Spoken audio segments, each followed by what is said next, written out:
आखिरी सवाल, क्या सीपी सिंह जी इस बार रांची लोकसभा सीट से सांसदीय चुनाव लड़ने की तैयारी कर रहे हैं? ये कांग्रेसी इतने मूर्ख हैं अव्वल दर्जे के। अरे भाई 1971 में भारत और पाकिस्तान का युद्ध हुआ तो वहाँ इंदिरा गांधी सरहद पर चुनाव क्या बोलते हैं लड़ रही थी क्या? नाम तो हुआ इंदिरा गांधी प्रधानमंत्री थी। आज चांद पर यदि पहुँचे हैं जहाँ विश्व का कोई भी देश नहीं पहुँच सका, आज भारत पहुँचा है, तो यह देन देश के आदरणीय प्रधानमंत्री नरेंद्र मोदी की है। भैया 14 में भी ऐसे ही बोल रहा था, मोदी जी आए भारी बहुमत से आए। 19 में भी ऐसे ही बोल रहा था, भारी बहुमत से आया ना, लेकिन रघुवर दास है। 24 में फिर आएगा तो मोदी है। नमस्कार। यूँ तो संकल्प यात्रा और राजनीतिक यात्राओं के कई मायने होते हैं, पर आज झारखंड में बाबूलाल या यूँ कहें कि भाजपा की संकल्प यात्रा की समाप्ति हो गई है। जगत प्रकाश नड्डा आए थे, भाजपा के राष्ट्रीय अध्यक्ष आज आए थे, खूब भाषण हुआ। संकल्प के बारे में क्लियरेंस नहीं हुआ। लोग कह रहे हैं कि दो ही मामला था, संकल्प दो ही बात का लिया गया। एक केंद्र में नरेंद्र मोदी की वापसी और दूसरा राज्य में झारखंड में भाजपा की वापसी। इसके अलावा भी कोई संकल्प है? देखिए संकल्प क्या है, जब केंद्र में भाजपा की सरकार आएगी तो देश और भी विकास की गति पकड़ेगा। जिस प्रकार से 9 साल में केंद्र की सरकार ने इस राष्ट्र को मजबूत बनाने के लिए, देश के विकास के लिए, अर्थव्यवस्था को सुदृढ़ करने के लिए काम किया है। आज चांद पर यदि पहुँचे हैं जहाँ विश्व का कोई भी देश नहीं पहुँच सका, आज भारत पहुँचा है, तो यह देन देश के आदरणीय प्रधानमंत्री नरेंद्र मोदी की है। जहाँ तक झारखंड का सवाल है, तो झारखंड में जिस प्रकार से हेमंत सोरेन के नेतृत्व में ये भ्रष्टाचारी, लुटेरी, घोटालेबाज सरकार चल रही है, वैसी स्थिति में इस राज्य का चहुमुखी विकास भारतीय जनता पार्टी और उसके नेता बाबूलाल मरांडी के नेतृत्व में ही संभव होगा। इसलिए केंद्र में और राज्य में दोनों में भारतीय जनता पार्टी की डबल इंजन की सरकार है। सीपी सिंह जी, आप कह रहे हैं कि चंद्रयान गया, चंद्रयान 3 जो है वो चंद्रमा पर गया, लेकिन विपक्ष कहती है कि भाई भाजपा जो है वैज्ञानिकों की उपलब्धता जो है वो अपनी उपलब्धता बता देती है और इस वजह से जो है तमाम मंचों पर सार्वजनिक तौर पे ये लोग यही करते हैं। ये कांग्रेसी इतने मूर्ख हैं अव्वल दर्जे के। अरे भाई 1971 में भारत और पाकिस्तान का युद्ध हुआ तो वहाँ इंदिरा गांधी सरहद पर चुनाव क्या बोलते हैं लड़ रही थी क्या? नाम तो हुआ इंदिरा गांधी प्रधानमंत्री थी। तो भाई देश के प्रधानमंत्री यदि ठीक रहेगा तभी ना हमारे वैज्ञानिक हों, हमारे सेना के लोग हों। आज सेना के अंदर एक रैंक एक पेंशन कौन लागू किया? देश के प्रधानमंत्री की है ना।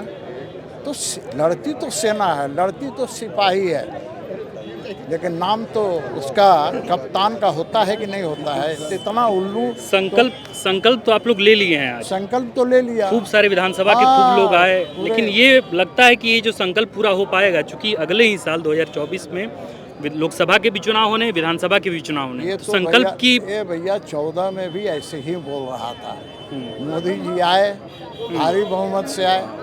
19 में भी ऐसे ही बोल रहा था, भारी बहुमत से आया ना, लेकिन रघुवर दास है। 24 में फिर आएगा तो मोदी ही, बस इतना ही समझ। और राज्य में बाबूलाल मरांडी के नेतृत्व में सरकार बनेगी और भ्रष्टाचारियों का खात्मा होगा। लोग कहते हैं कि जाते जाते ऐसा हुआ कि संकल्प यात्रा से पहले एक संकल्प जो है भाजपा ने लिया और रघुवर दास को जो है वो शिफ्ट कर दिया उड़ीसा का राज्यपाल बना दिया। संकल्प यात्रा से पहले कवायद बड़ी तेज थी ये सब, अब लगता है शांत हो गया माहौल। ऐसा है, कोई माहौल अशांत नहीं था, लेकिन गुटबाजी के बारे में अक्सर चर्चा होती थी। अरे भैया करने वाले करते हैं, मीडिया वाले करते हैं, करते रहने दीजिए, उससे क्या, उनका काम है वो करेंगे।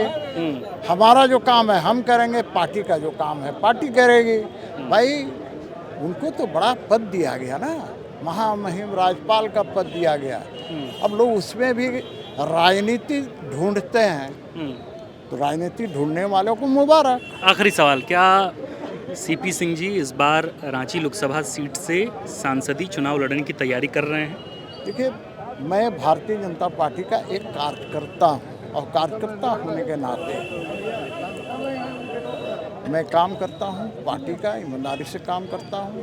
मन है एक बार लड़ने? आज से नहीं कर रहा हूँ, 50 साल से कर रहा हूँ। और पार्टी मेरे को 6 बार विधायक बनाया, पार्टी ने मुझे मुख्य सचेतक बनाया, पार्टी ने मुझे विधानसभा अध्यक्ष बनाया, पार्टी ने मुझे मंत्री बनाया। तो मैं ये कहूँगा कि मैं पार्टी के आदेश का पालन करता हूँ। केंद्रीय नेतृत्व हो या प्रदेश नेतृत्व हो, जो मुझे आदेश मिलता है मैं उसका पालन करता हूँ। चलिए, तो ये थे हमारे साथ रांची से विधायक सीपी सिंह जी। सीपी सिंह जी के बारे में लगातार ये चर्चा है लोकसभा चुनाव से पहले कि सीपी सिंह जो हैं वो इस बार चुनाव लड़ने की तैयारी में, हालांकि बहुत सारे नाम आ रहे हैं, प्रदीप वर्मा का भी नाम आ रहा है जो केंद्रीय महामंत्री हैं। इसके अलावा ये कहा जा रहा है कि रघुवर दास के जाने के बाद संजय सेठ असुरक्षित महसूस कर रहे हैं, क्योंकि रघुवर दास के कहने पर ही संजय सेठ को चुनाव लड़ाया गया था। ये कहा जाता है, तमाम राजनीतिक विश्लेषक इस बात को कहते हैं। लेकिन खैर, आज संकल्प यात्रा का समापन हुआ, 17 अगस्त को ये संकल्प यात्रा चली थी। आज जगत प्रकाश नड्डा का जो भाषण हुआ, लगभग 45 मिनट के उस भाषण में 2 बातें बार बार दोहराई गईं, और वो संकल्प 2 बात यह था कि केंद्र में जो है वो नरेंद्र मोदी की सरकार आए और राज्य में जो है वो बाबूलाल मरांडी के नेतृत्व में सरकार बने। इसके अलावा मुख्यमंत्री हेमंत सोरेन को लेकर खूब बात कहा गया कि यहाँ सैंड माफिया है, यहाँ लैंड माफिया है, तमाम तरह के आरोप प्रत्यारोप जो दोनों बगल से चलते आते हैं वो होता है। और आज संकल्प यात्रा खत्म हुआ, आप देख सकते हैं। एक बार मैं कहूँगा अभिषेक जी से, अभिषेक जी पूरी तस्वीर दिखाइए। एक भव्य मंच, और इस भव्य मंच के सामने 6 विधानसभा से, रांची से, हटिया से, कांके, खिजरी, मांडर, तमाड़, इन तमाम विधानसभाओं से जो है आज लोग आए, और उन लोगों का यहाँ जमावड़ा लगा। खूब सारे नेता, मसलन कि झारखंड प्रदेश के जो बड़े कद्दावर नेता हैं, बाबूलाल मरांडी, पूर्व मुख्यमंत्री अर्जुन मुंडा, इसके साथ साथ कई नेताओं का यहाँ आगमन हुआ। चूँकि जेपी नड्डा को फिर वापस निकलना था, इस वजह से बहुत लेट से कार्यक्रम शुरू हुआ और बहुत जल्दी खत्म हो गया है। लेकिन अब देखना होगा कि संकल्प यात्रा के बाद झारखंड की जो राजनीतिक परिस्थितियां हैं वो किस तरीके से करवट बदलती हैं और आगे क्या कुछ होता है। आप देख रहे थे द फोर्थ पिलर। मैं हूं आपके साथ आकाश, और कैमरे के पीछे हैं अभिषेक। शुक्रिया। अगर आप चाहते हैं कि हमारे वीडियोस का नोटिफिकेशन आपको बिना देरी के मिलता रहे, तो आप इस चैनल को फॉलो और सब्सक्राइब जरूर कर लें। बाकी आप हमारे काम को लेकर कोई सुझाव हमें देना चाहते हो तो कमेंट बॉक्स में आप सादर आमंत्रित हैं। इसके अलावा हमारे वीडियोस आपको अलग अलग ठिकानों जैसे फेसबुक, इंस्टाग्राम, ट्विटर पर भी देखने को मिलेंगे, जिसके लिंक डिस्क्रिप्शन में डाल दिए गए हैं। शुक्रिया।